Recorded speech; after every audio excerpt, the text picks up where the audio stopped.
Hello, everybody. Welcome to Golan-Globus After Dark. Set your lights to low and prepare them sex parts, because it's about to get steamy. Humor, titties, action, breasts, romance, boobs, fast action, man pecs. And of course, a big shout out to Mr. Craig Blaze, because we watched this movie on YouTube and Mr. Craig Blaze was really fascinated with it. 3 months in a row, he commented on the YouTube video. Sorry I bummed you out, but I really like this movie. Yeah. Craig Blaze is my YouTube name. Oh, it is you? Yeah. Okay. You were playing. Yeah. I love this movie so much, Griff, that I just took three glasses of Duda coffee just to take myself down a little. So I'm at this level of hype right now. I know, and we're gonna get elevated right back up there because right. I mean, it took us 25 minutes after you walked in the door because we started talking about this movie and we were starting getting. And then we're like, why aren't we recording this? Why are we wasting our time talking about it? We wasted all of our time just talking on our own, but it's that good. We're so happy to resurface this. It's like an old friend. I want to say this is probably the most sophisticated story Andy Sedaris has ever written. It took us both of us 2 viewings to figure out what was going on. Yeah, I mean, we're probably still wrong. Craig Blaze will Mr. Craig Blaze he'll correct us. Yeah. No, that ain't what happened. He'll give us an old elbow of like, hey guys, I bet you wish you were in the hot tub at 56:40 of the movie mark. I wish I was. Yeah, but also. I do my best thinking in the hot tub.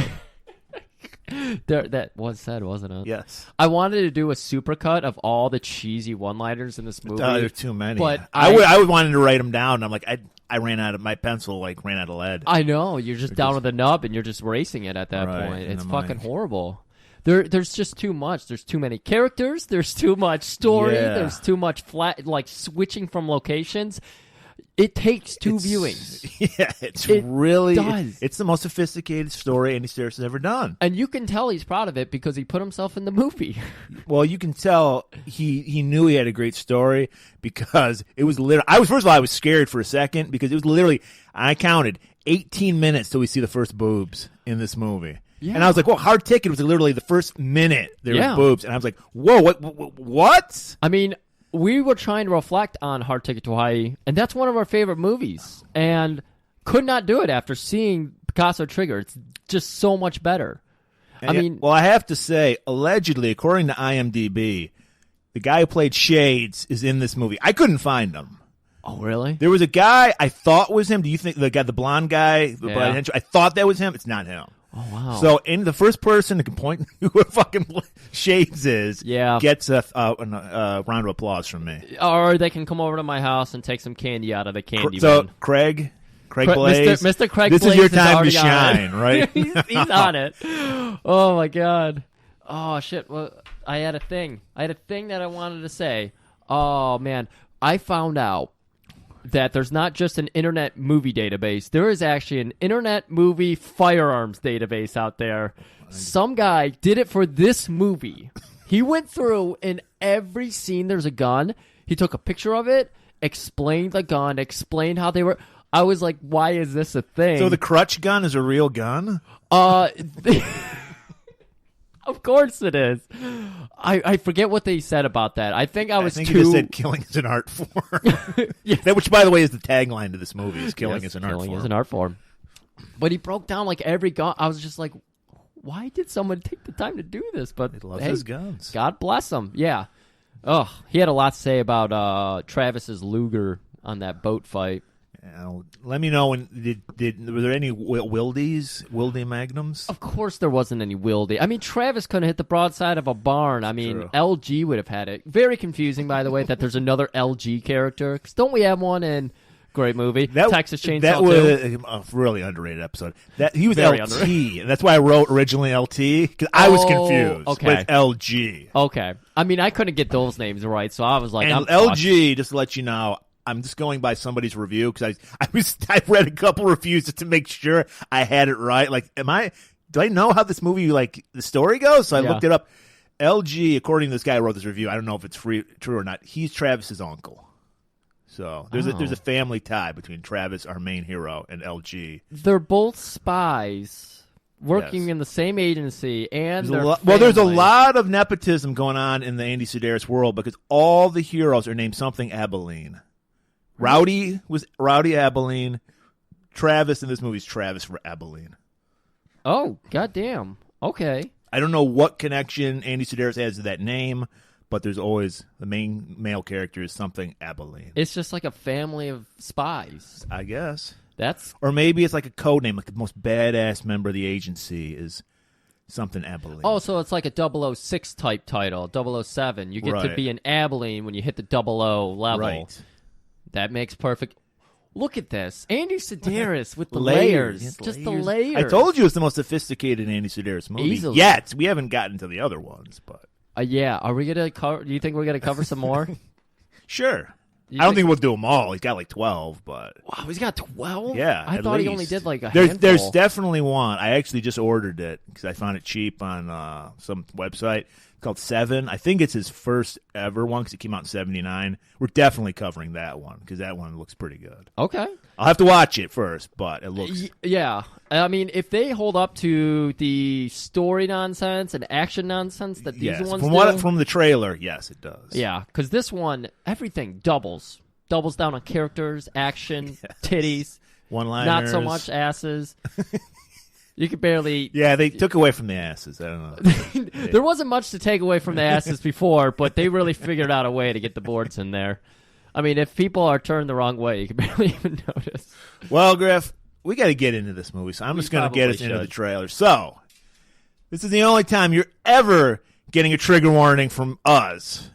You're gonna, because your mind, your dick, and everything in between is going to be blown when you watch. Holy shit! Picasso Trigger. Picasso Trigger. Code name for a killer. Steve Bond is Travis Abilene, an undercover agent with the help of an explosive force.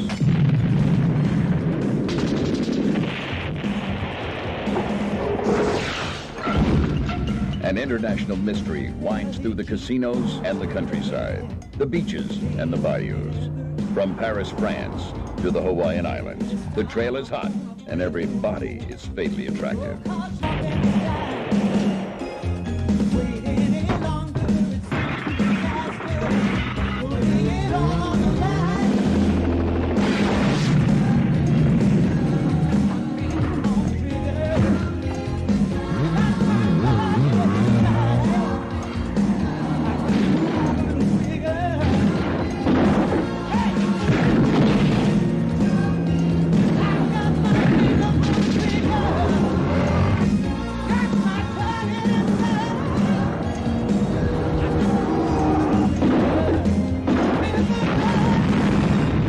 Is an art form, and Travis Abilene must stop the Picasso Trigger. All right, well, we got a lot to unpack here, and I mean, the trailer thinks it can sum it up in 1.5 minutes, but we're going to take the next 4 hours of your time and our time to really lay it all out there. I also want to point out, if anyone who writes Marvel comic movies is listening, and I know you are, this movie is super packed with fucking exposition and info, yet still hour and 40 minutes. And when your eyes start to glaze over from the information dump, they give you a little man action, some pecs just popping at you. Dude, the budget, the petroleum jelly budget on this fucking movie is through the roof. Everyone has glistening pecs, female and male. Glistening. And when they're not using it on their pecs, they're using it on their teeth to make them look all the shinier, which... it's completely safe to do. Is it completely safe to do? No, women shouldn't even be using this. Oh, I said, shit. like I said on the commercial. Oh boy, I've been telling people go ahead, gloss them, gilams up. Hey, don't blame us. That's all I get to say. We're not Yeah, held responsible. don't We gave a blame us. disclaimer on the. Oh, okay, commercial. good. So the fact that Yeah, just don't get pregnant too. Well, Murray, we've got 45 extra characters. We need 45 extra locations. So where does this film start? We start out in Paris, Because or at least stock footage of Paris. it's some good footage. Yeah, we just see like Notre Dame, Eiffel Tower, all the shit that tells you you're in Paris. We're definitely in Paris. And so we cut to the mansion, and we have our homeboy, who we find out pretty quickly is Picasso Trigger. well, yes, he's Salazar right now. He's Salazar? Okay, yeah, that's And right. he's getting dressed in his sweet like Miami Vice suit because Yeah. it is the 80s. He's got that giant scar. Got a giant He's got pacemaker scar. And then, Foreshadowing. oh yeah, foreshadowing. And then they show you very meticulously him putting on a watch, and they zoom in on it about Yes, 9 they do. times. They hit you over the head. That's why like they hit you over the head, yet somehow it was still confusing. I know. And so we're ruining it for you. You won't need a second. As long as you listen to this, you won't need a second viewing. You can get it all done in one. Yes. You should listen to this while you're watching it like a director's commentary. There we go. And then we're also introduced to this his butler who's like an old man who wears all black and a giant iron cross necklace. Not ominous at all. Not creepy. I couldn't make out his character because we find out that Salazar is going to some art thing. Yeah. Well, first, Oh. his butler, I don't think he had a name.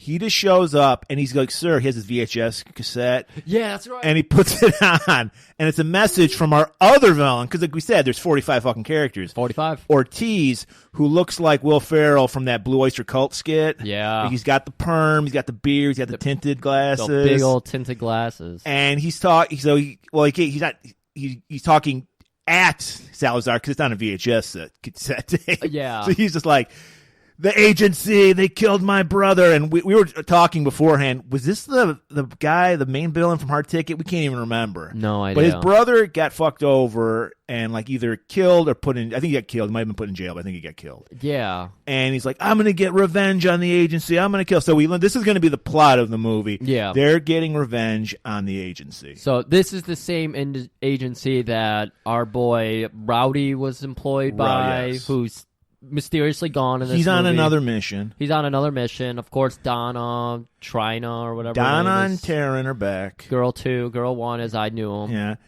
Edie's back. Jade's back. We got a new guy, Travis. New guy Travis. He's he may be the brother. We don't know. He's Travis Abilene. Yeah. So we learn that Salazar he's working cahoots with Ortiz to get the agency. Okay. So he's got this art showing, like you said, he's got to go to. He's donating the tackiest fucking painting I've ever seen of the ugliest fucking fish I've ever seen, which apparently is the breed's called Picasso Trigger. Yes. And according to this movie, it's the most dangerous and most beautiful fish. It's the most dangerous fish you could find in a 10-year-old's aquarium. Yes. Because it's a fucking Some kind of bottom-feeding monster. shit fucking fish. It's a monster. And he's just like, he's going on. He's like, he's showing it to the intelligentsia of France, and he's just like, "This is the most beautiful thing." Like, and I'm donating it because art is beautiful, and I have to give back because he's trying to make us think he's turned a corner, and he's going to be working with the agency. Yeah, supposedly he was double crossing Ortiz and those bad guys and working with the agency. So, and he meets up with a new character called Pantera. ooh. And played by this November 1984, Roberta Vasquez. You got your notes ready. Her turn-ons are gentle kisses, strong bodies, driving fast, and Thai food, which in 84 was pretty ahead of her time, Griff. That really is. She knows what she's talking Her about. turn-offs are smog, drunk drivers, and people who think they're better than everyone else. Wow. She sounds like an interesting person. She does, and very introspective. How would you rate her acting in this movie? Out of 2 breasts. Her breasts are great, but she would be on a level of between Dudikoff and Chuck Norris. Really? You put her that low? It's pretty rough, dude. I didn't think she was that bad.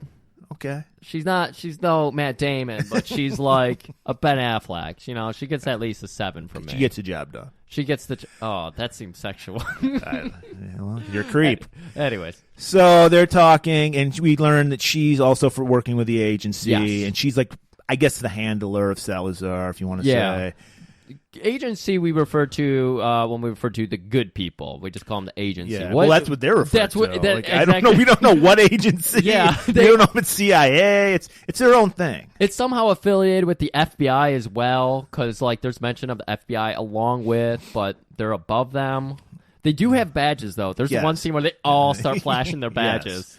But bad guys, yeah. So there's a little exposition between them. You don't really need to know nothing. But then he donates the Picasso trigger, and meanwhile, the butler with the giant Iron Cross necklace, we see him. He's riding in the sidecar of a motorcycle with another guy. Like he followed Salazar right out and it's like, what is this guy doing? He's fucking creepy as shit. And then so they park the motorcycle across the street from the museum. Salazar comes out. Iron Cross guy whips out like a sniper rifle, shoots Salazar. If I had the I am firearm DB up right now, I could tell you exactly the gun he used, but I don't. Okay. Well, all you need to know is he killed Salazar.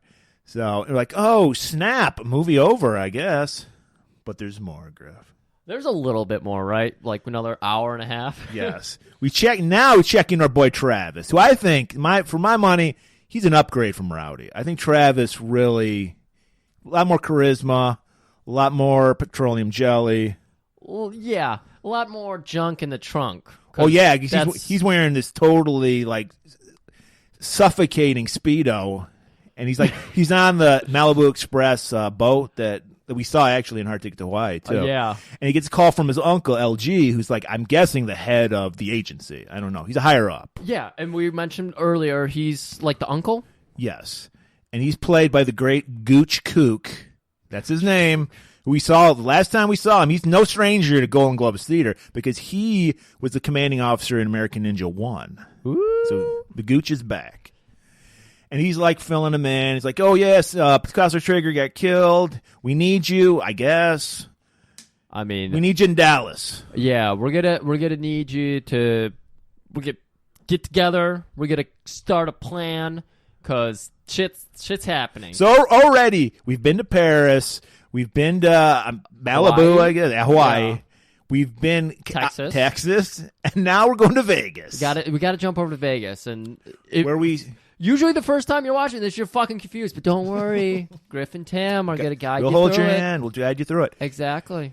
Where we see good old Patty Cakes from the first movie. She's back, and she's got a partner, Kim. Ugh. And they have the worst dance act, if you can call it that. Yeah. It's so bad, I could see like a Def Jam comedy guy doing a whole white people dance like this, black people dance like that routine around it. It's so fucking bad. It is cringy bad. And they're dancing like in cowgirl outfits. Yeah. So we know Patty Cakes from the first movie.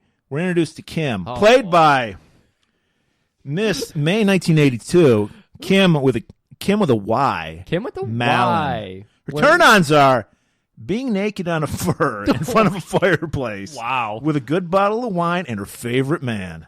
Okay, very specific. Yeah, she really got into that. Oh. And that's all. That was her only turn-on. I wonder if she ever went on to be like a PETA person. I don't know. Her turn-offs: jealousy, over-possessiveness, people with no patience, and closed-minded people.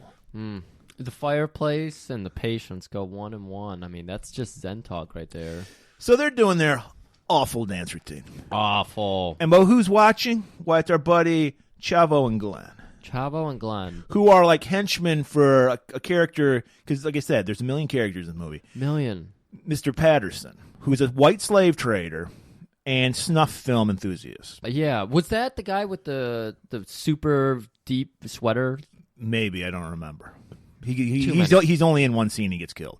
Too many characters. So they're like talking up this girl because there's white slavers. They're trying to like, oh yeah, we got opportunities for you, but we're really going to kidnap them and sell them into slavery. Oh, wow, I missed that completely. Yeah, that was their thing. Wow. Okay, so Chavo was, By the way, his name's actually Shivo, but I heard Chavo too, so we're going to say Chavo. I heard Chavo the whole time. Yeah. It was Glenn was the guy I was just thinking of. Yeah. So while that's going on, because we need more characters, we More also characters, we please. also have more characters from the agency that are watching these guys. Yeah. Because not only are Patty and Kim, who are part of the agency, like they're doing a sting operation with these guys, we Yes. also have one of the sons from Home Improvement on steroids. And some schlubby Danny DeVito type guy. Yes. And they're all like, "Oh man, they're pulling us off the case." Yeah. What do these girls got that we don't have? And the Home Improvement kid is just like, what do you mean? Look at them. They have a cute connection, those two, though. The Home Improvement guy and the fat guy. Right, yeah. They love each other. Exactly. But they're not very good at being undercover because Chavo and Glenn are on them. Yeah. And I think Mr. Patterson was in this scene because he's like, "You got those tracking devices?"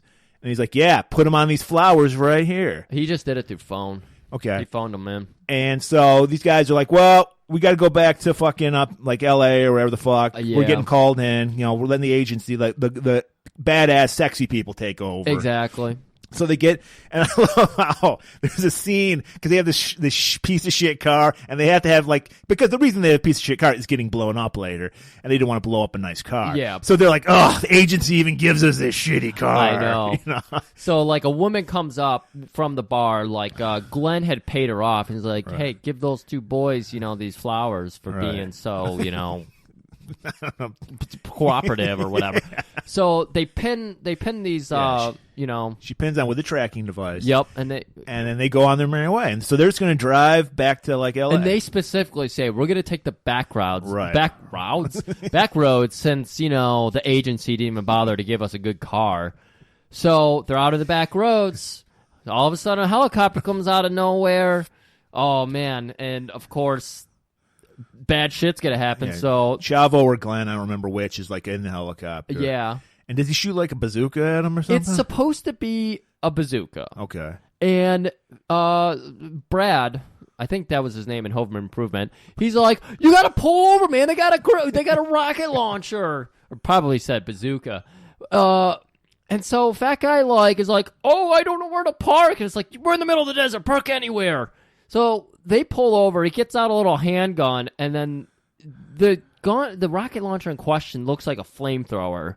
And in fact, when they shoot it, it looks like a flame. Well, what is our IMDb gun thing say about it? The first gun, by the way, was a Carabiner 98K. They did not mention this rocket launcher. This rocket launcher. So much for that, guys. Thing. I'm gonna write them right now and let them know. You ruined our podcast. They even got the CCTV missile launcher. Here's your crutch weapon system. So they get blown to shit. So now we got to go to Hawaii because we haven't been to enough locations in the first 10 minutes of the movie. So we're look at it. It's just it looks like just a flamethrower. Probably is. Yeah. So we're back to Edie's, which is the cover for one of our agents. It's a restaurant in Hawaii. And she's talking to some other members of the agency who are finally getting pulled out of cover, and they're going to go live their civilian life. Yep. And this is where we meet. Murray, are we talking about on the boat with Donna? No. Okay. This is before the boat. Okay. This is a killing before the boat killing. Got it. So what happens is there's these couple, and they're getting pulled out on cover, but they get because there's a lot of because you got to remember this is '88, so there's a lot of pagers in this movie with little texts on them.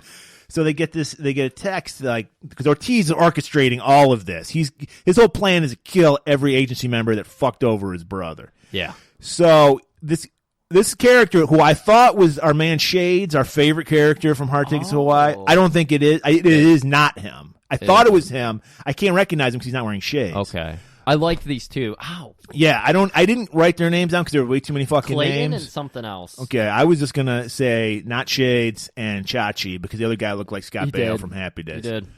And so their job is to kill these nobody characters who weren't even in any of the movies, so we don't care about them. So they do it, and as soon as they're done, they text back on their pager, "Give them a lay, blow them away." So they get killed. We don't care because they're minor characters. Now, finally, we're 18 minutes into this fucking movie. I was getting scared. I was like, what? Did Andy Sedaris write this or direct this? Did I fuck up? There's no tits. Thankfully, Donna's there for us because Donna and Taryn are on a boat and they're waking up in their lingerie. And then Taryn's like, I got to take a shower. Yeah. But of course, like one of them's laying in bed a little longer, and she's just rolling Karen's around. a little lazier than in her lingerie, so you get to see her butt, you get to see some side boob. Right, and then while Donna, we see her showering. Yeah. And then they click back to Taryn just getting out of her outfit. She's putting on an outfit, like a wetsuit outfit, very similar to Michael Dudikoff's from American Ninja 2. I think it was the same brand. Probably, but sexy. But sexier, for sure. Instead of the zipper being in the back like Dudikoff's was, theirs is in the front. Right. So I think this Dudikoff had it on backwards because he's so fucking retarded. Wow, this is possible. I didn't explore that possibility. So the girls, they're going to go looking for samples for Jade because Jade's cover he works at SeaWorld. Yeah. Or Sea Life is what his place is called, the knockoff of It's SeaWorld. got the dancing dolphin. Instead of Shamu, it's like ShamWow or something like that. That's a different thing entirely. Oh, sorry. And so they get out the boat. Meanwhile, Not Shades and Chachi are like watching the boat. They didn't notice that Taryn and Donna got off the boat. Yeah. So this is another thing I've noticed about Andy Sedaris. He loves radio controlled toys. He fucking loves it. So this one, because we had a helicopter in the last movie, and this one we have an airplane. Yeah. So Not Shades starts flying this airplane, which has a bomb on it. Yes. And Donna and Taryn, meanwhile, are like, they got up on the shore, and they're like, hey, look at that. That's so sweet and so cute. You think they would be a little bit more on edge because they were around the helicopter just dropped drugs off. Well, somebody pointed out in a review I read, nobody is freaked out at all about these. Everyone's trying to assassinate them. They're totally chill about it. I know. Like, they put the word out like, hey, all these people are getting killed. And that's how badass the agency is. They're like, yeah, it's Tuesday. So it's a Thursday, as you will talk about later on. Oh, my God. Those cut-ins for the days of the week scared me a little bit. So they're oblivious. They're like, oh, that's adorable. It looks like our plane that we drive when we're in our cargo. It's the Malibu Express. Malachi? Malibu. No, their plane is called the Malachi or something. Okay, I don't know. Who cares? Exactly. So they just ram the airplane into the boat, blows it up. Taryn and Donna, they don't care. They rented it, so they don't give a shit. But they're a little miffed. They're like, that's weird. Yeah. And so, and then the guys are like, Chachi and Not Shades, like, yeah, we got them. They sent another text like, if they drown, we won't go down, or I don't know, like that. Oh man, they're so cheesy, but they were worth remembering, and I failed. So, guess what, Griff? We need to go to another city. So now we go to the Texas ranch where our bad man Gooch LG lives. Oh, LG, Little Gooch. Little Gooch. And he's talking with his man, like Lopez, who is, I think, the brother of Senor Benjamin, because he's a Mexican guy who takes care of his landscaping estate. And he's like, hey, Lopez, we're gonna have sandwiches. Why don't you go pick them up? Yeah. So Lopez gets in his Jeep, takes off. We see these mysterious characters off in the distance. Did they have another like radio control thing? They had another radio control. Again, Sedaris loves radio activated bombs and all that stuff. So the Jeep just blows the fuck up, and LG's like, "Oh shit! I got to get the agency together." Yeah, he knows that they think he's dead, so he's like, "I got the edge on them." So we think we have another goofed kill. So Pantera is going to meet up with Travis in Dallas, where LG is at. Yeah, so while that's happening, we have a little cutaway to our band, The Professor. There's a lot of cutaways in this movie. A lot of characters, a lot of locations. It all comes together later on in the movie. Because we've been in a location for 5 minutes, and that's too long. So we have to cut away back to Hawaii. Yeah, they're really trying to just like drain your attention here because it's fucking so many cuts. And this only thing we learn in this scene is the professor. He's a horny old guy. He's got a chick. Played by Oh my god. This January 1971, Liv Lendelin. I couldn't find her data sheet, so I don't know what the fuck her turn-offs are. She's Norwegian, so I'm gonna say fjords and whale blubber are turn-ons. Her turn-offs are Eskimos. Okay. And so we had a little sweet little banter where he's like, "I got a lot of devices for you." Yeah, because she's like, "Oh, you're getting me all horny," and he's like, "I don't know if I can take care of you," and she's like, "Well, you better," and he's like, "I got a lot of instruments back at home." He is what is the Bond guy? Q. Yeah, he's the Q of the agency. He comes up with a lot of stupid-looking devices. Yeah, he's got everything is just a bomb you attach to something. That's all his devices, and then the crutch gun. That was his coup de grace. You're right, but killing is an art form. Killing is an art form. So we've been with Professor for like 2 minutes. We got to go to another location. His purpose is to give them devices, and he had the private plane because LG's like, dude, you got to lay low. He's the only person meant to lay low. Like Travis was the center point. They're like, you have to lay low. Okay. So private plane. He's like, take a private car then and go meet up with my lady Pantera. Right. So. We're wondering what's going on with Donna and Taryn. Well, they're hitchhiking because they took it totally like, hey, it wasn't our boat. Who cares? Like they're totally cool. Like, well, I want to go check out that boat. I'd leave it. What are you gonna do with that boat? You fucking leave, man. You gotta get out of there. No, but I'm just saying, is like they're very nonchalant. Like they're not like, holy shit, we got to get a hold of the agency. Well, the agency will get them a new boat. I don't care about the boat. I'm talking about their lives. Well, that's what I'm nonchalant about. Okay. They're nonchalant about. I'm serious. I care about Donna and Taryn. I've known them for 2 movies. Well, now. You're going to be very disappointed to know that they find a road, and the first person who drives down it, they're like, "Hey, give us a ride." Right. Totally. The hitchhiker could have been anybody. Stranger danger. Yeah. But he's a good guy. Yeah. And he takes them to the sugarcane train, which sugarcane train. While they're waiting, they're checking out. They're macking on some guys. They're checking them out, and then Taryn goes, "Hey, is that? You think that?" Is that a snorkel in his pocket? She says it with a very like and I'm sorry, Donna had the greatest deadpan. She's like, "It is a snorkel." Yeah, she's like, "It is a snorkel." This was easily the funniest part of the movie. Is that a snorkel in your pocket? Like she did a weird voice, and then Donna was just like, "That is a snorkel." And then they get on the train and they start talking and about like, well, you think someone's trying to kill us? And then this is. After, I thought this was a funny line because Donna's like, the government would never let FBI. They would never let anything happen to us. Meanwhile, we just had like 10 years ago that CIA agent who got outed by our government because somebody was pissed off with her husband. Yeah, and so I thought that was a little funny. So they hitch a ride to their boat. Yep. Not their boat, their fucking airplane.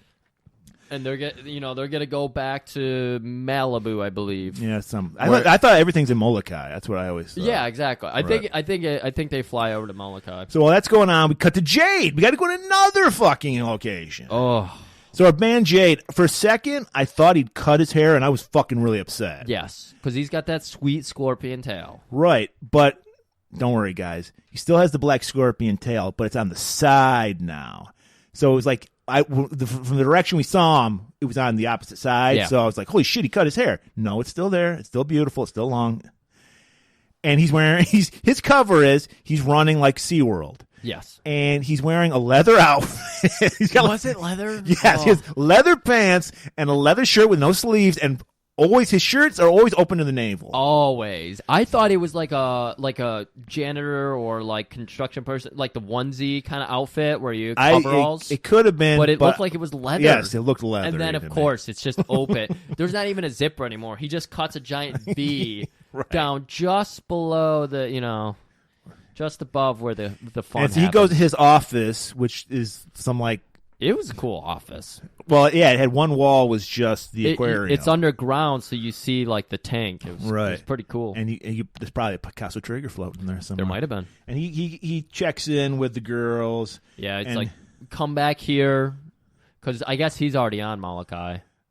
Because there's so many locations right now. I have no idea. Let's just assume he's in Molokai because he's like, come here, report to me as soon as you get here, and we're gonna figure this out. So we cut back. We got to go to another location. So we go to Dallas. Fuck. Travis in his, like, I don't know, was it a Ferrari? It was some douchebag car. It was. I don't do vehicles. It was a douchebag car. Yeah, so it was like a Ferrari or a Lamborghini. It wasn't a Lamborghini, but it was that kind of car. And he's driving that, rocking his fucking denim on denim outfit. He's got the fucking jeans, giant ass fucking belt buckle. Giant. He's got the giant heeled cowboy boots on because he looked like he was like 5'6" or something. Yeah. And he's got the fucking denim jacket with the sleeves pushed up to the elbows. Yep. He's rocking it. In 1988, that you couldn't look any flyer than what he was looking at. I think it was even stonewashed. And we're not the only ones impressed because he's going to meet Pantera. Right. And he opens the door, and she's immediately just like, wow. Well, what we learn is they have a history. They have a history. They went to school together. And he was the quarterback, Right. and she was just another woman on his conquest. Yeah, another conquest. Another for him. notch in the belt. And he's like, "Hey, baby, you were more than that." Yeah, now that she answers the door in lingerie and like an open robe. And so he's just like hard on immediately. So she's like, "Let me change in something more comfortable." Yeah. You know, she's practically naked.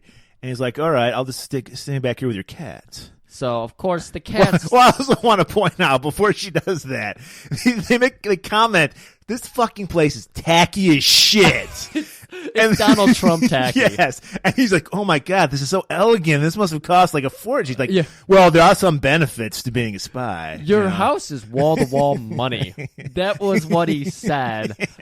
Oh, God. There's like horse statues and shit in it. There was another really good line that I had it and it slipped me.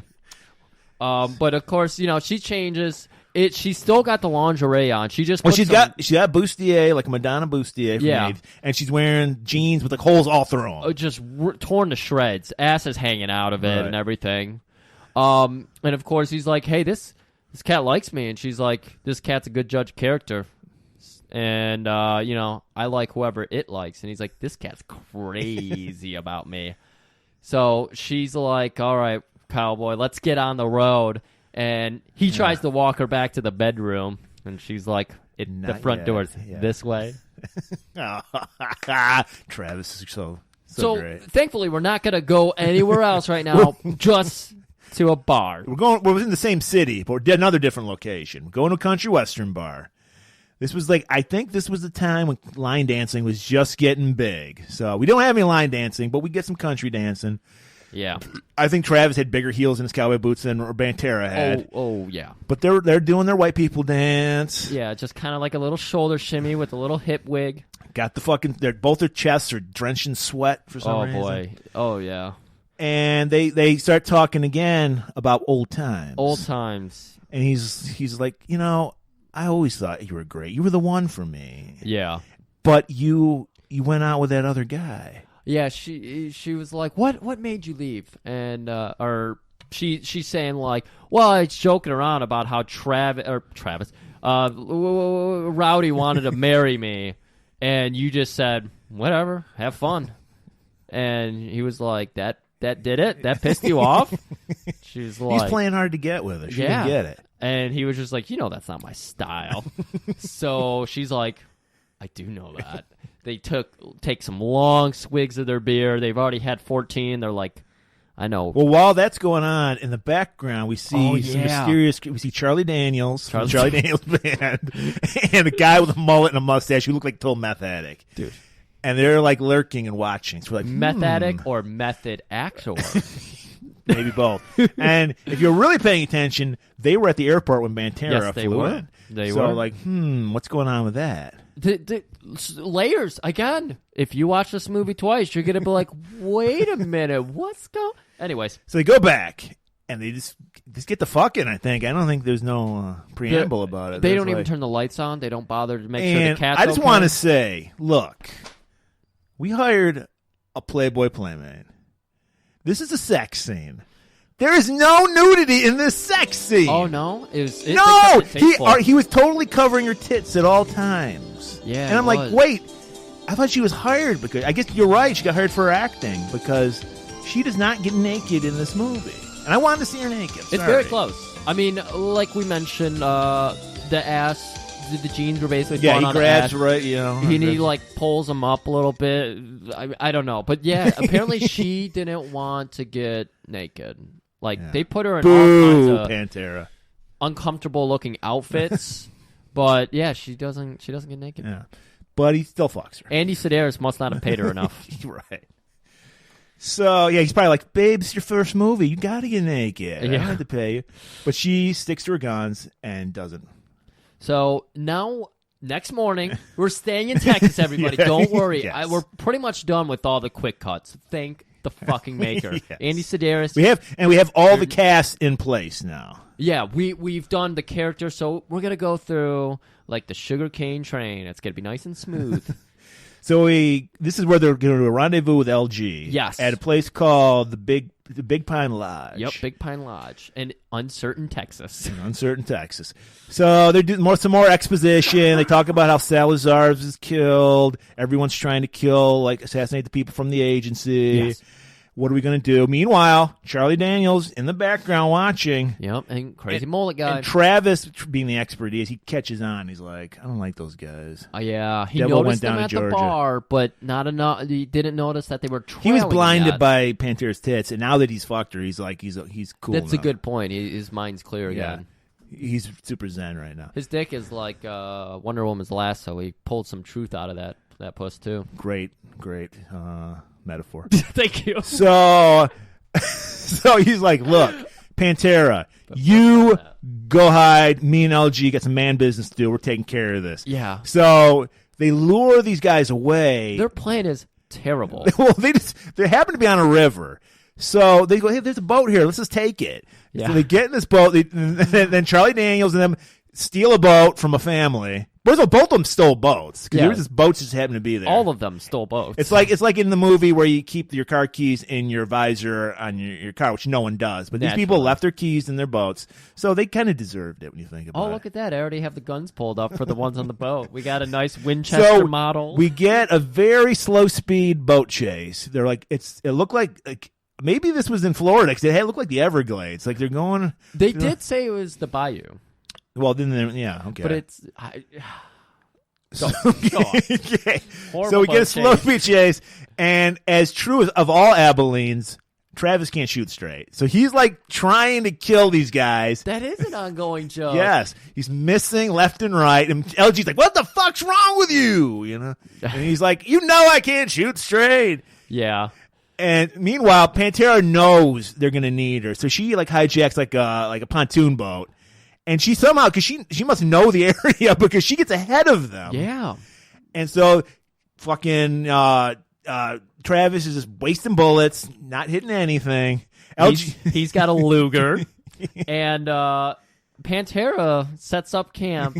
There's two bad guys on the boat, of course. Yeah, Charlie Daniels and the mullet guy. So Charlie Daniels is driving the boat. Mullet guy's taking pot shots with that shotgun, which... terrible choice of weaponry.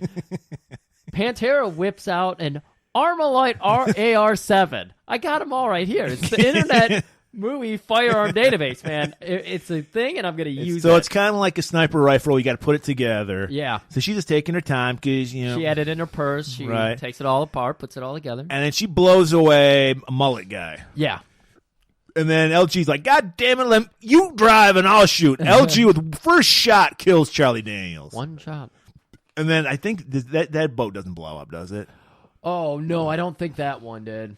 LG, of course, has a Dan Wesson Model 15 VH. Big old revolver. There he is. Look at him. He's looking good with it. Gooch. And, of course, after he hits him, he's like, firing a little high today. So they're like, all right, guys, I think something's up. We got to assemble the crew. Yeah. So everyone gets called back from where the fuck they are, and they meet up. I don't know where they meet up. I'm going to say Molokai. They headed to Vegas, actually. Okay, they go to Vegas. Yeah. Okay, it says right there. Yes, and then finally we get the, the nice, what is that show, CSI, where dun dun. Yeah, it's like Thursday. They This get is their own huge. sound effect, but that's pretty much what CSI or whatever All show right. stole it Now, from. this is where it gets complicated, guys. So stick with us here. Hold on, we already told everybody we're out of the woods, and you're telling me it's going to get complicated again. Well, I tried to explain as best I could. I think I got it. This will be a little easier because we're not jumping around as much. Right.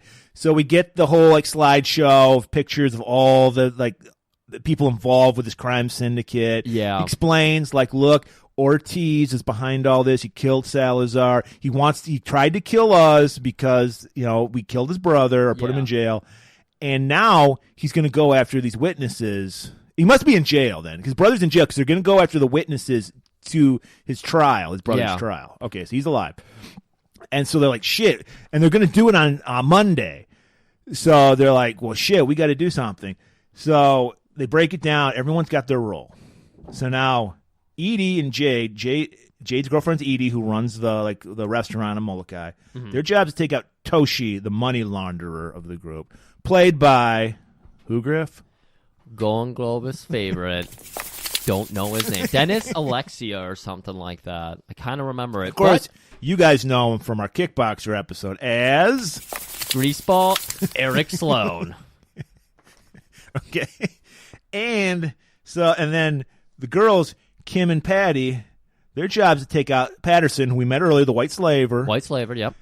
And also Juan, the black guy with the driest fucking Jerry curl I've ever seen. Amazing. It was crunchier than Kenny Omega's.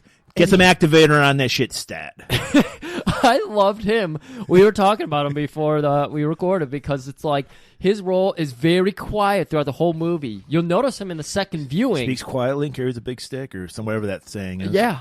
But you notice him in the second viewing. You notice him in the first, but you don't know where he came from. And then in the second viewing, you're like, oh, he's been in it the whole time. Yes. He's always lurking in the background whenever that awful dance routine's going on.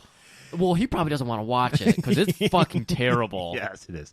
Tara and Donna's jobs take out Ortiz, the man himself, because they're the best. So, of course, they're going to take out the main. Yeah. They're going to cut the head off the snake. Pantera, of course, has problem with this. She takes umbrage because her and Donna apparently have a little tiff going. Yeah, they're not happy. Yeah, you can tell. Well, because Donna sees right through this bitch. She does. She's like, she's tapping into her punning power of the men. Ninja. Yeah. We didn't know this, but Donna's a ninja. Yeah.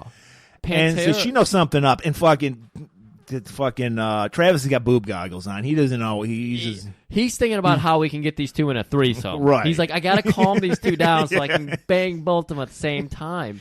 But Pantera says something very interesting. Aren't you going to put the best man for the job on Ortiz? And Donna just sits back in her chair, drags on her cigarette. Figuratively speaking, he did put the best man on the job. Well, it sounded more like figuratively speaking because she got that cigarette voice. She does have that. She did yeah. put the best man on the job. She does. And then Travis, being the weasel he is, like, I'm going to go to Salazar's place. We think he's dead, but I'm going to check it out just to make sure. Yeah, Pantera, you're going to go with me to Salazar's place, and we're going to make sure this guy's really grilled up like good old cheesy sandwich. And the plan is because the strike is supposed to happen on Monday for these witnesses. So on Sunday, we're going to be synchronized. We're going to arrest them all at the same moment. So this is Thursday again. Boom, boom, Thursday. And we got to expect the worst. You know what I noticed? I put down every day they skip Friday. What do they do Friday? I don't remember. That must be on the. Did you get the blue, Laserdisc version? Yes, of course I have the Laserdisc version. I have Laserdisc of all Andy Sedaris movies. You should know, dude. I'm amazed. I'm kept up this much with the story. That's a good point. I didn't have the Laserdisc version, unfortunately. So Travis, he's like, I gotta ease the tensions. So there's a little scenes like, Donna, let's have a discussion. Yeah, they're in Vegas. They got themselves a nice little hotel room. And he's like, Donna, I know you're jealous. We can't have that. This is a mission. I trust Pantera with my life. I had sex with her the other day. It was amazing. Jealous? Me? I don't have a jealous bone in my body. Check it out. And he turns around and she's totally naked. Yeah. And she's got, I'm sorry, man. Her ass is super flat. I feel bad for Donna. But she tries to hide it. But Travis is like, I don't care. Yeah. This is the 80s. Flat asses came with the territory. So he just pounces on it. She is, unlike Pantera, she totally gets naked. That's why I love Donna. She's always game to get naked, and she delivers in this scene. Yeah. So they True. fuck. Quick cut to a scene that we don't need, but we're going to talk about it anyway. You remember Jimmy John, Griff, from the first Heretic to Hawaii? Barely. Well, neither did I. But he's apparently Taryn's boyfriend. Yeah, And- they established that in the first one. Yes. And yes, they had a nice hot tub sex in the first one, I believe. They had beach sex. They had beach sex, Yes.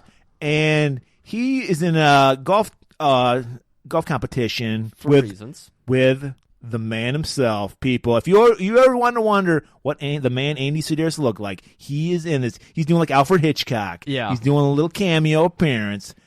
And Go ahead. he looks kind of like Ed Asner. He looks exactly like you'd expect a guy who makes these movies to Yes. look like. Sleazy old guy. Yeah. And he's like, it's down to the last fucking shot. And he's 100 yards away from the 90 yards. Okay, come on. And he's like, double or nothing, Jimmy John. Jimmy John thinks he's got it in the bag. He's like, Yeah. sure. Of course, Jimmy John just failed to make a putt that was like 4 yards away. Right. He's like, by golly, mister, whatever your name is, I'm going to beat you today. And he's like, oh, yeah? Let the master show you how it's done.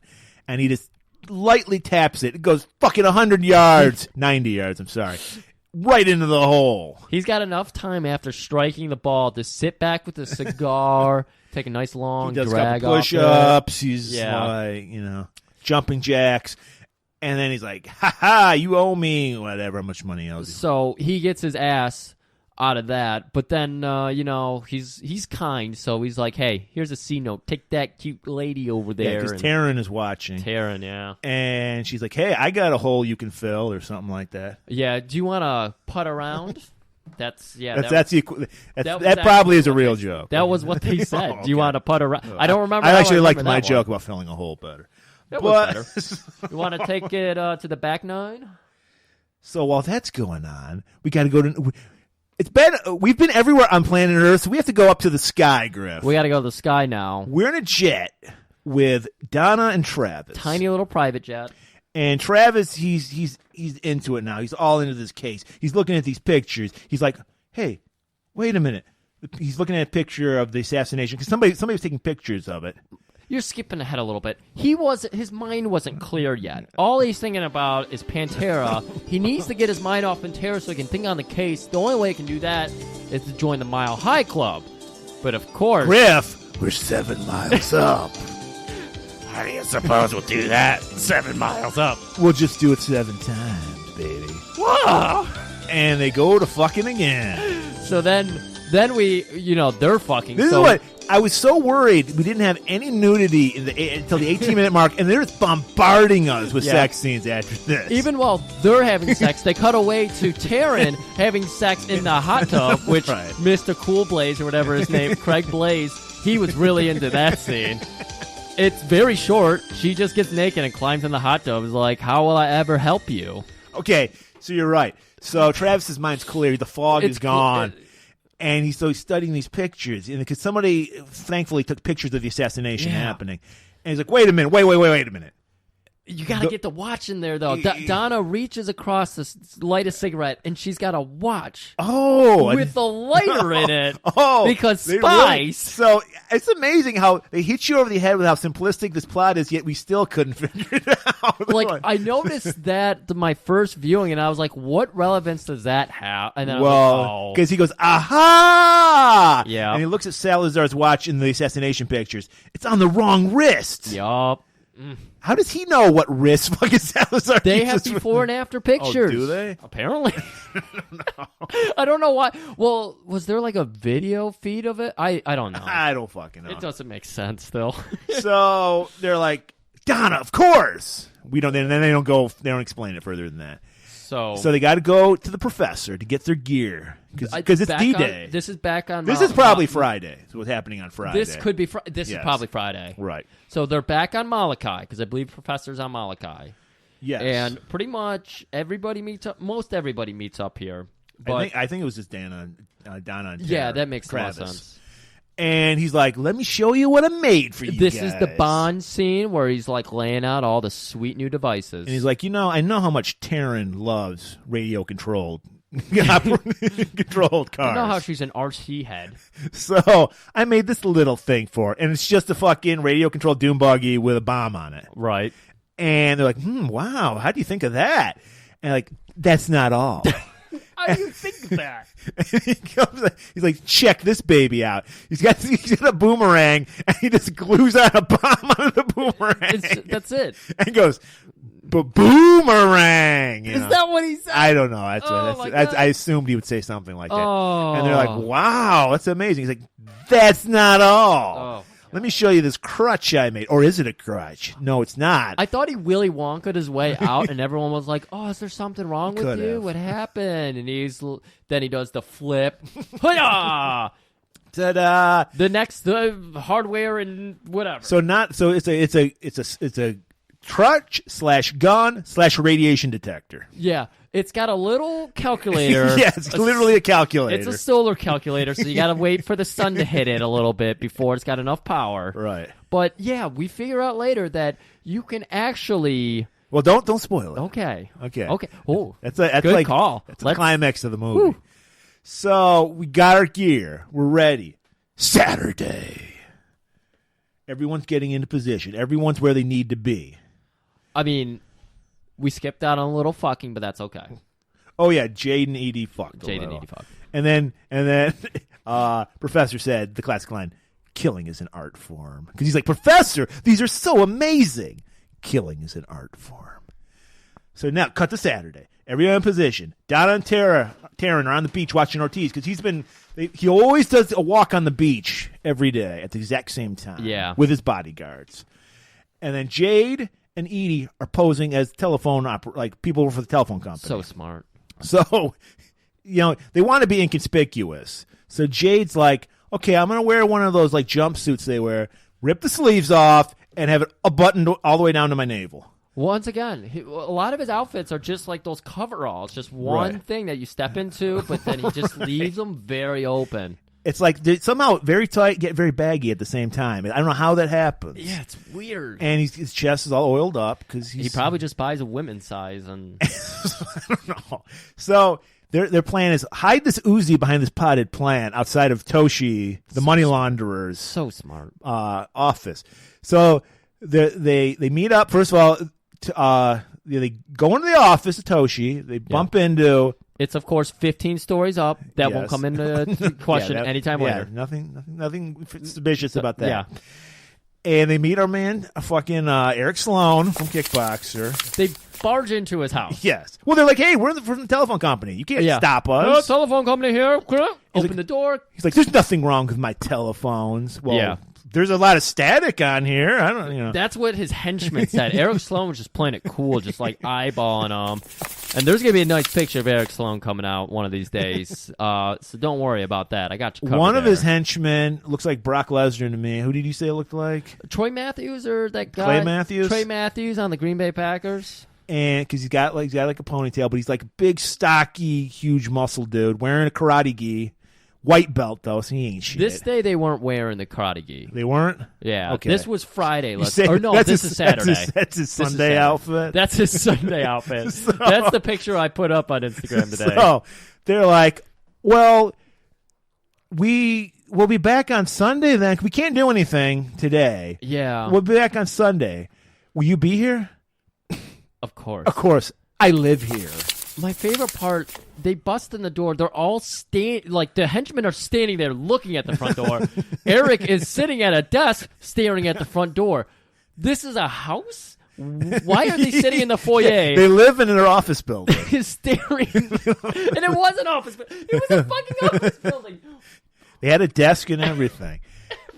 And they live together, too. That's kind of weird. It's like, I live with my henchman. What's wrong with three men living in an apartment together? An office building. It's like, I'll be here. And they're like, okay, see you tomorrow. And they take off, and they're like, the greatest plan ever conceived. So then we cut back. We haven't seen Patty and Kim in a while, and their shitty dance routine. And we know that Chavo and Glenn are giving them a little too much attention. Well, because they're the slave traders. They're they wanna they're like, hey, that dancing's pretty good. You want like some bigger opportunities? Girls, we've watched you 5 days in a row. I can barely get my dick hard anymore because I've just rubbed it out for hours. I got a deal for you. Do you like money? Yes. Back that train up because I got plenty of money to plow into it. So he's like, we're going to have some auditions tomorrow if you're up to it. And they're like, of course we are. Because they're in there. Kim and Patty are in on it. They know what the score is. Yeah. So like, yeah. They're like, this is their in. Yeah. This is all set up, guys. So, because Sunday's when the shit really goes down. Yes. So they get back. They're like, haha, we did it too. We got him. Time to hit the showers. We've had a little too much build-up. We all need to relax before we get to the final act. So Kim's like, I need a shower. She was pretty sweaty. She needed a shower. And all that horrible dancing. And Patty's like, well, I need to the jacuzzi. So they split off. We get some back and forth of Kim showering and Patty just groping herself in the jacuzzi. Sunday. You can't sneak that up on people, man. We're getting really relaxed into this thought process. No, this is it. This is for all the marbles, Griff. This is the climax of the movie. I climaxed in the last scene. But yeah, yes. So we're back with Patty because they're the least interesting story. Yeah. So we're back with Patty and Kim. They're doing their dance routine. Mr. Patterson shows up. He's like, "They'll do." And then they're like, "You'll do, motherfucker!" They whip out some guns. You're under arrest. Yeah. As they whip it out, all hell. I don't know. The gun just like happened to be like off stage a little bit. She grabs a like fucking rifle. It was in a banjo case. What gun did she grab, Griff? Oh shit! Is it on the internet It firearms has to database? be on there. Every other gun's been on here. Oh shit! She is dead. Because I mean, go ahead and explain a little bit more. So a gunfight just breaks out, and so they're just shooting back and forth. Then Juan, the dry Jerry curl dude, pops up wearing a unitard, and he just starts busting heads because I don't think they shot. I think they shot Mr. Patterson. Here it is, an H. Coon snake charmer. Okay. Wow, I've never. It's spray painted white. I don't know. It's ugly as all hell. Well, she was awful with it too because she shot Chavo right in the head. Well, no, she gets disarmed, doesn't she? Because that's when Juan comes out. She might have by the other. Patty gets shot in the head almost immediately in the gunfight. Patty takes a shot. Okay, Chavo gets shot in the head. His tongue sticks out like a cat derping, and he just falls backwards. It's hilarious. And then, somehow, girl Kim gets the rifle knocked out of her. Fucking Jerry Curl. Yeah, Juan comes running out because I believe he has to apprehend Glenn.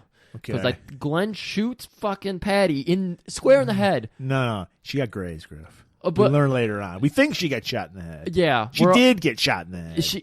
When you watch it back, at least on YouTube, maybe the laser disc, you saw it a little clear. Laser disc, you can clearly see it's a graze. Okay. But you can't tell that on regular YouTube. But so Juan takes care of business, fucking breaks a guy in half. All right, those guys they're not arrested, they're dead. But they're out of the game. We don't have to worry about them anymore. So now we cut to what's Jade and Edie up to. Well, they're going to take care of business with Toshi, our man Toshi Eric Sloan. Yeah, I mean they've already set up the trap. They already know exactly what they're going to do. So they show up at the office building / condo, and we got our boy Clay Matthews, Brock Lesnar in a karate gi. Like I said, wearing a white belt, so it's not that impressive. That's funny that you said that because that was actually my caption for it. Like, next time we hire ninja henchmen, let's get some black belts. Right. And he's got a buddy who's also got a white belt, too. Yeah. And they're like, hey, we're on to you guys. You're not telephone people. So Jade, by the way, undid the scorpion tail. You got to, dude. So he's just got this matty, gross-ass hair flying around. Clay Matthews actually says to him, nice hair. I love that moment. Like, I wonder if that was like an improv moment. So Clay, Brock, whatever, immediately puts Jade in a Boston Crab / lion tamer. Yeah. And he's like, oh, Edie, help. Yeah, so she grabs the gun from the corner. Right. and she starts scaring him up. Jade reverses out of the Boston Crab by bending his spine inwards even more, flipping forward using the fucking Clay Matthews arm leverage to flip up to his face, so they're face to face. And here's a big moment: he fucking pokes his eye, out, rips it out. So blood is everywhere. So Clay is blinded at this. Don't time. worry, I got you the sound effects. So, and I guess Edie kills the other henchman, right? I don't remember. Yeah, I think she just shot him. It was pretty boring. So they No, she didn't do anything. Okay. Clay or Jade ends up just krung-fuing him. Okay, krung-fuing him. Krung-fuing Worst him. kind of fooing. So they take the henchman taken out. Now it's time for Toshi / Eric Sloan. just Jade pops into the door. Right. Edie stays back. Right. And so he's ready. He's got his karate outfit on. He doesn't have any shoes on. He's ready to kickbox some ass. Yeah. And so a fight breaks out, back and forth. And actually, Eric Sloan kind of gets his ass kicked. He doesn't really do much of anything. It's funny because in both the movies, Kickboxer and this movie, he's supposed to be some kind of martial arts champion. He fucking sucks. Remember that noise he would make? Let me hear it. So he gets his ass kicked. And which fine. I guess I don't like that guy. He's kind of a douche in both movies, but that's not just any noise, man. That's just how fast he moves. I mean, well, can you he move like was. this? I mean, I thought he was gonna kick ass because right before Jade walks in, he dumped a bucket of ice over himself. You know that's what gets him amped up. He had his voice just before they walked out to protect his He's like, Clay, I need my fucking ice. And he's like, that Jade guy's crazy, man. I saw him kicking a wall. So he actually does get the edge on Jade. Okay. He does. And then bullets start spraying through the wall. And is that when Clay Matthews comes in? And no, oh yes. Okay. So Clay Matthews does a Kool-Aid man. He comes through the door. And he's freaking out. He's bleeding out his eyes. He's just firing blindly. He's like, "Oh yeah!" and busts through the wall. I forgot. Shooting an two Uzi. different people bust through walls because Yes. Edie busts through the wall Right. too. Well, yeah, Edie busts through and kills Clay Matthews, right? Yes. Oh my So God. she shoots a hole. She doesn't bust through. She shoots a hole in the wall and comes through. and then punches through. And that gives Jade, that distracts Toshi enough that Jade grabs him, like pins him on the table, and then just drags him across the table and throws him out the fucking window, which Jade did in the last movie too. Yeah. They love throwing people out the window. So we get a great scene of a fucking bad dummy flying out like a 15-story window. Wonderful. Toshi. Toasty. Wonderful. So, man, that pretty much clears up this part. Where are we going to go Now, Ortiz is on his beach doing his normal, like, walk on the beach with his henchmen, as you do with your henchmen, and he gets his beeper message, says abort mission, which our guys are sending out. Shade used to throw his Frisbee right over here. Yeah. He's like, and a little tear goes down his eye. Puts a blanket down with the Uzi on it. Pours some 40 ounce on it. Yeah, little cross there. Rip, our friend. And he gets his beeper message, and it's like abort mission, trouble in Vegas. And he's like, there's no trouble in Vegas. I didn't say anything. So he's on. He knows something's going on now because our guys are sending that message out to confuse them. So so he's like, let's get to our mansion again. So Don and Taryn were just about to take him out, and they're like, fuck, they're gone. Yeah.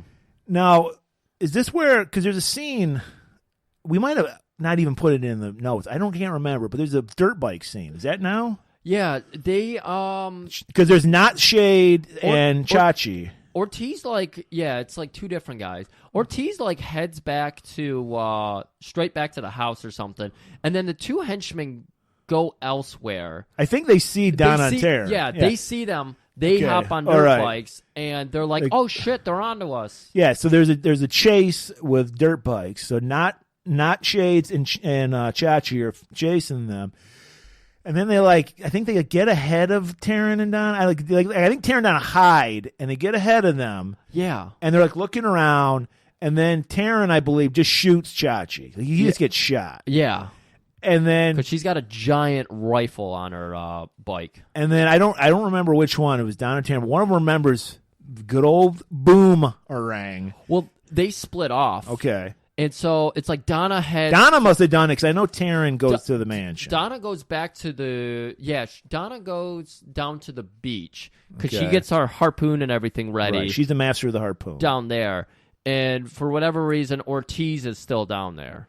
So they got chased away from the beach. Right. By the 2 henchmen. Well, yeah, you're right. Ortiz She stayed goes down off. there. She's like a frogman. She does like Navy SEAL. She goes into the water, does her thing. Yeah. Taryn takes care of the henchmen. So she just shoots Chachi, and then she hits not Shades with the boomerang. Bomberang. She grabs it, sticks it. She got some stickum on it, sticks it on.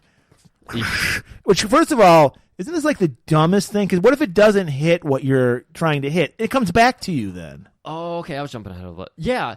Then the bomb just comes So, back to you. but don't worry, Taryn's an expert boomerang thrower. Well, actually, she's not an expert. If you're an expert, it comes back to you. But she throws it. Well, there's no frisbee if it explodes. She hits not Shades. He blows the fuck up. There's going to be 3 wonderful explosions here in very quick succession. And she's like, yeah! And then she goes back to Ortiz's mansion. So Donna, it's Donna, I guess, goes up to the mansion. I thought it was the other one. No, Donna is like, she for some reason went in the water. Like because I remember her coming out of the water. Yeah, she stays. But that doesn't happen. Man, there's 2.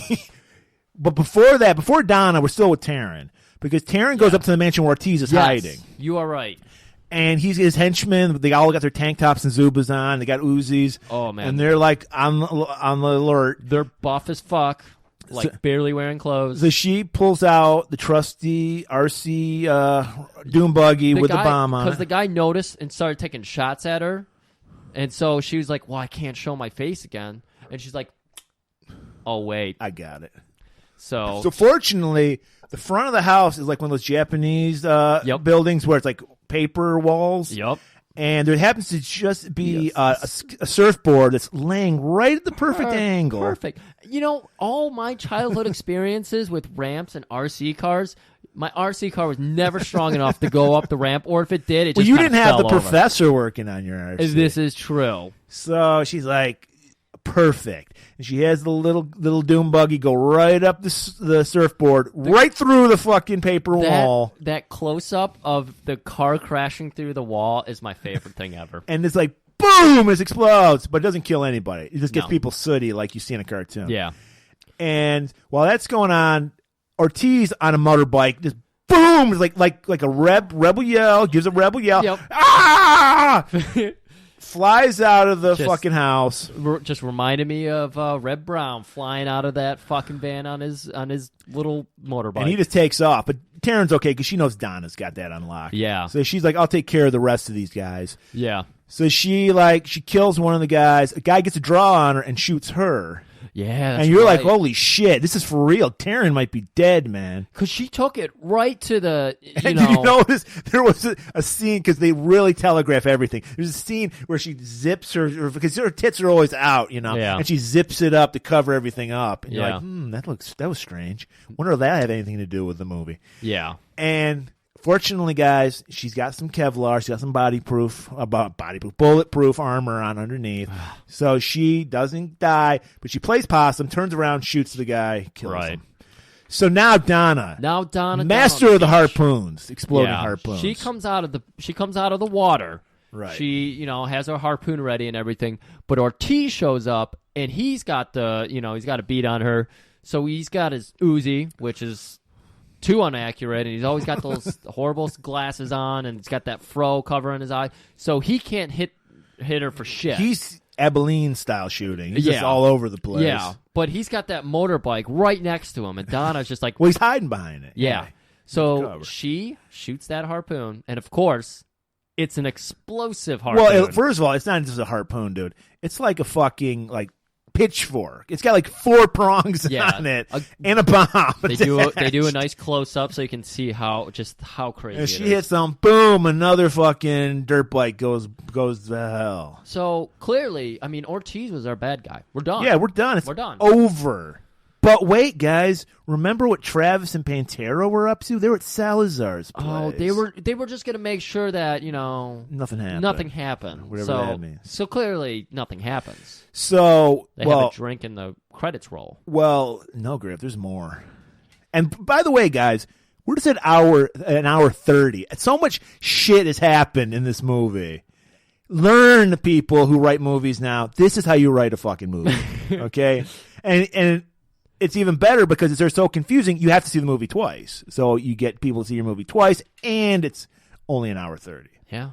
So, yes, our man Travis shows up. He's got a cast on because he's selling that crutch gun. Oh my God, the cast terrible. Yeah. It's very obvious that he has like secret compartments with things tucked into it. Well, this is the most.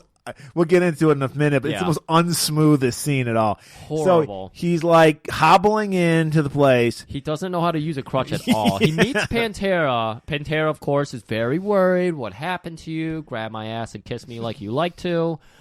So he does, and she's just like, okay, the front door's right there. And of course, she's like, and then she cracks that mischievous smile as he goes up on the deck, and of course he's hobbling again, doesn't know how to do it correctly, so it looked fake as fuck. Yeah, and then he forgets where the front door is, so he just goes in any door. And climbs in a window.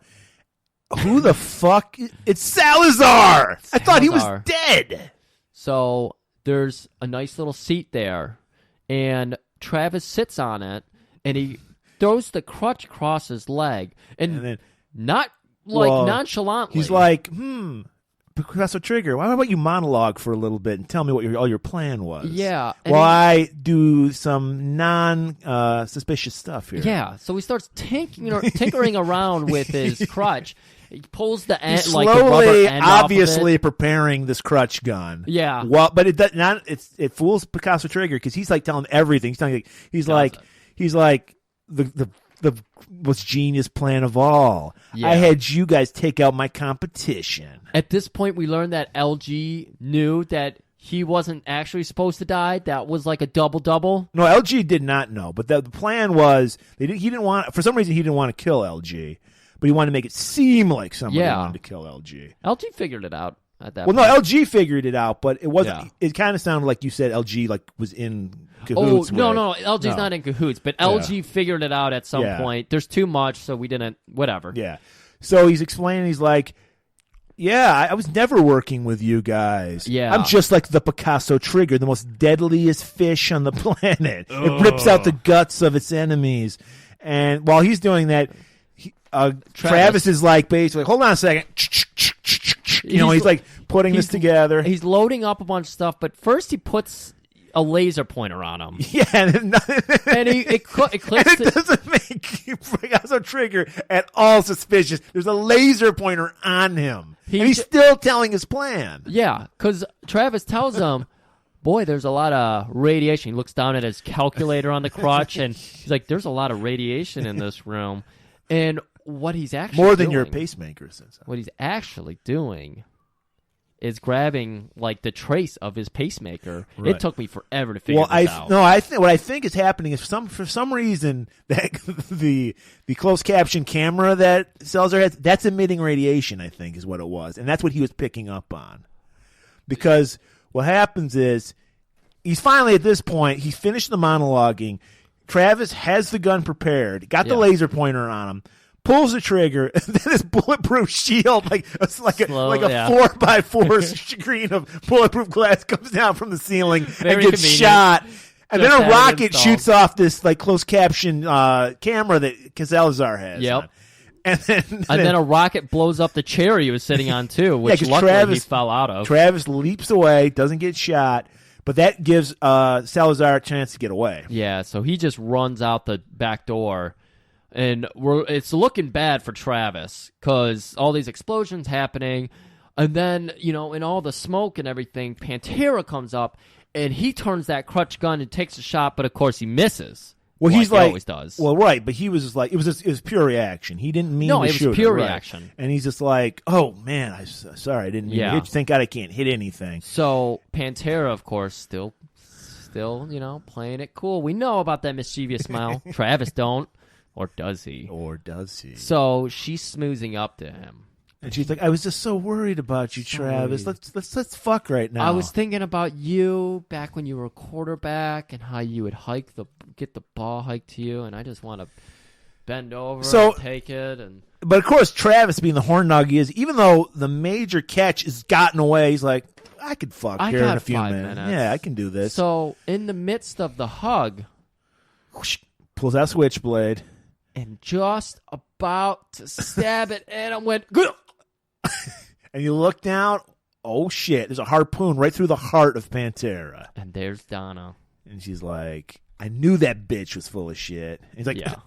I did too. Yeah. I totally had the situation under control. Yeah, he's And like she's- totally trying to hide his boner. He's just like, Totally. thank God I'm wearing these super baggy pants. You can't see. I've got a massive heart He's on got right those now. balloons.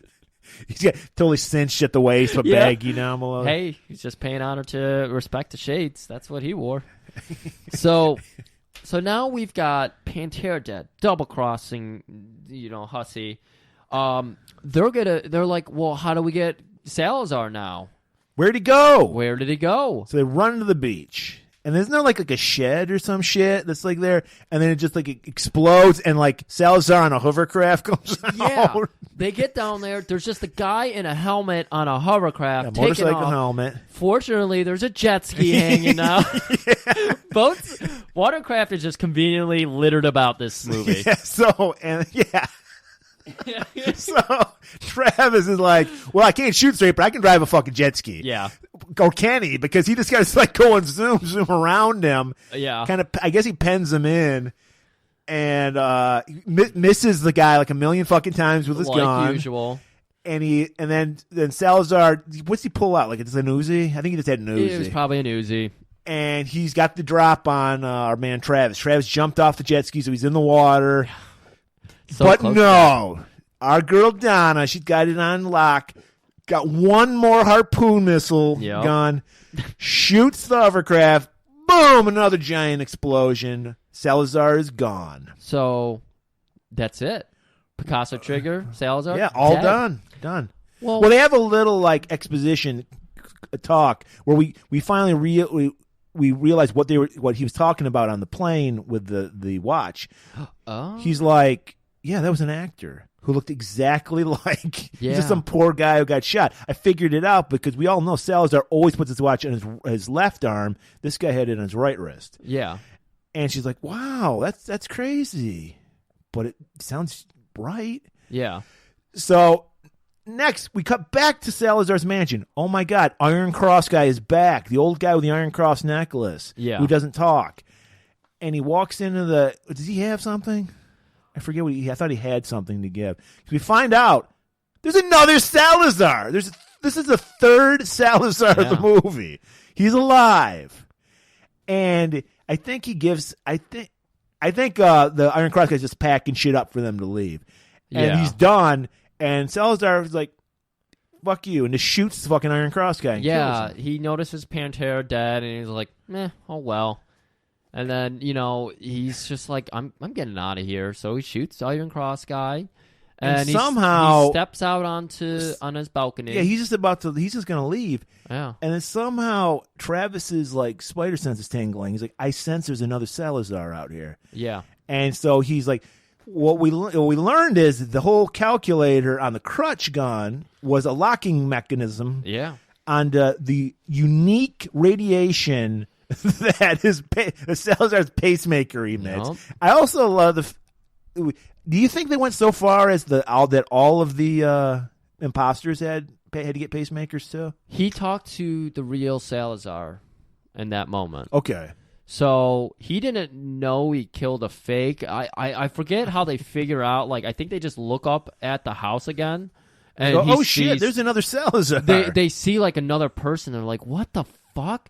And he starts to get away, but he's like, I got one more trick up my You know sleeve. what? I think you're right. I think what it was when he had the laser pointer on Salazar earlier, he was like locking on No, the that's coordinates. exactly Okay. what it was. All right. He explains that Okay. because I was like, what the fuck was that all about? But no, he does explain Okay. like, I locked it onto his pacemaker. And I was like, when? And I went back to that scene and he's Okay. like, yeah. So he's like 4, 3, 1, 6. And a rocket just shoots off the crotch. Another explosion. Yeah. blows hunts them down. Finally, I don't know. We haven't watched the movie that came after this. Maybe there's another Salazar, but Holy I think we shit. finished the Salazars. I think so. The Salazar triplets. They're all dead. We did it, guys. We did it. Finally. So we're just going to join our crew. They're back in Malachi. They're having a great time. They've got, like, we remember how the first one ends where there was, like, billions in drug money. And Yeah, what did they? They there was burned diamonds or something. They all burned through that money, so now they're like, hey, guys, Yeah. what are we going to do with this hideous Picasso trigger painting? Yeah. It's got to be a fake, right? Or is it? Taryn alludes to the fact that, like, I gave it to, this art museum. Yeah. Or did I? Because we learned, even in Heartsick to Hawaii, Taryn's a thieving bitch. She loves to steal. Oh, my anything from God, you. yeah. And then they go, and freeze frame, cut to the credits, and where we hear this amazing song, The Picasso Trigger. And just like our favorite movie, Howling 2, there's a lot of boobs cut in between the credits to make you watch the credits, which I still didn't watch. No, fuck that. So, there you have it, guys. My God. Another trip to Sedaris Land, Andy Land, as I say. Andy Land. Amazing, sophisticated, Wow. complicated, Very complicated. masturbated. The perfect level of science for me. I love that level. All that shit's tech. real. I consulted Neil deGrasse Tyson before this episode, dude. and he said all that shit's plausible. Also, it's right here on the Internet Firearms Database. No, he told me you can actually lock in on someone's pacemaker. Oh, with yeah, a- no, with that. I'm just saying, it's double proven. Like, Yeah, so guys, I've everything we say are facts. We've got two different sources that agree with Andy Sedaris and, of course, us. So, yeah, I mean, crutch weapon system. Mounted inside a crutch that can shoot shell and guided missiles. There he is taking a shot at Pantera. Oh my God! So I'm gonna throw this into the show notes. there you have it, guys. This was our Christmas gift, early Christmas gift to you guys, because our ticket's one of our more popular episodes. yeah. So we had to go back, and I think we're gonna sometime in the future we'll go back again. Yeah, find another Andy Sedaris. I mean, they're so ridiculous and wonderful. And they don't try to be anything but that. I mean, everyone's in on the joke. Everyone's having fun, and it's enjoyable. God, with this eye knocked out. Griff, Yeah. you know what we got next week? I do. Well, I'm going to tell you anyway. Okay. Griff, you like the movie The Warriors, don't you? You remember that movie, The Warriors? Fuck yeah. Come out and play. Love The Yay! Warriors. Great movie. Well, Griff, we're not doing that movie. We're doing one better. Oh. We're going to go all the way to the future, Griff. It's the year 1990. Ooh, that's And we're going to do the Italian knockoff of The Warriors. 1990, The Bronx Warriors. Sounds. Starring a guy, Mark Gregory. I don't think was ever in any other movies besides this and the sequel. Well, So I'm excited to see it. I'm excited too. I have seen it. I'm excited to watch it again. It's got our man Fred Williamson's in the. What, really? Yes, he's in it. This is like a treat. We had Steve James last week and Fred Williamson. Great black guys with mustaches. Dude. We need to do a month of just black guys with mustaches. You think we would at some point? Maybe we will. Maybe we will. So, guys, until next time, keep it warm. Yeah, and keep it hard ticket into Hawaii.